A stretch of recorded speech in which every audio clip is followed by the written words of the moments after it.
আল্লাহ তো বলেছেন টাকা থাকলে বিবাহ করো। নবী বলছেন এক পৃথিবীর মানুষ যুবক দল শোনো, যার টাকা আছে সে বিবাহ করবা।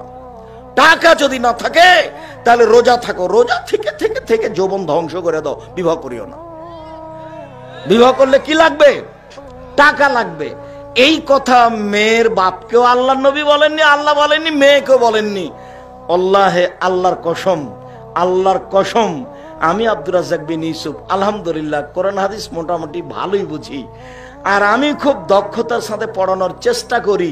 একটা ক্লাসে যদি 500 ছাত্র থাকে, আমি যদি ক্লাসে ঢুকি, একটা ছেলে যদি আর একটা ছেলের গায়ে এভাবে হাত দিয়ে চিমটি কাটে, আমি শিক্ষকতাই করব না।